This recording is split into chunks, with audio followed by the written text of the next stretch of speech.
We welcome in Eric Kim of Twyla right now. I know you mentioned email a couple times there, and to me, email is an interesting bridge, right, between sort of the social world and the sort of, pre-social kind of digital world.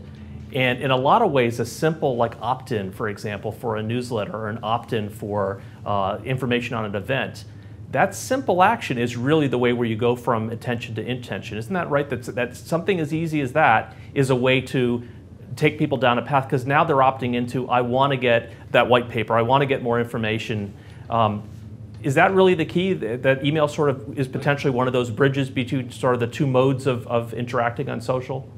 Totally, totally. It is a key component of that bridge, and we liken ourselves and the Twyla platform as being the bridge between this world of short social messages and the world of intentful browsing or intentful engagement, the world of search, that is significant and generates significant value.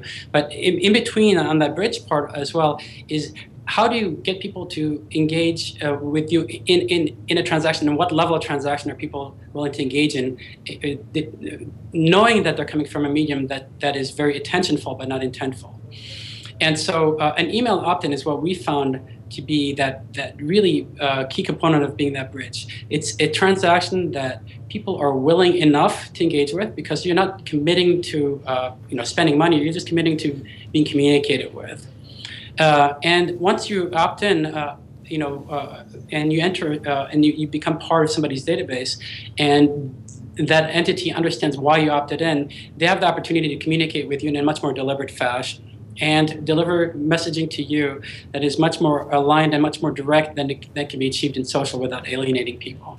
People have proclaimed sort of the death of email as social comes online, but you look at the data and people are sending more emails and interacting more on emails the more that they're on social channels. So in a way, email really has become not only this sort of back channel and a confirmation channel, but it's the way that they're raising their hand when they're interacting with the social campaign. I had a conversation the other day with our friends from OfferPop and talking about really how they're sort of bridging in a similar fashion sort of the world of social campaigns and e-commerce. And what did they bring up first? They brought up attaching a simple email contact form, an opt-in form, to a social campaign that then could get handed off to an e-commerce merchant or a retailer, and all of a sudden there's now a more directed conversation that they can have, and they're essentially building their email list using their social channels.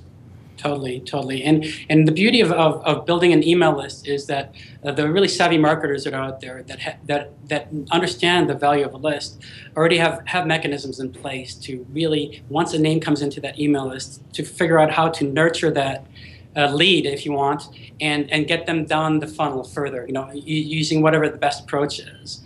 And what's great about email as well is there are a lot of established players out there that have those mechanisms available. It's not a new discipline. It's one that's fairly well established and has a lot of best practices already.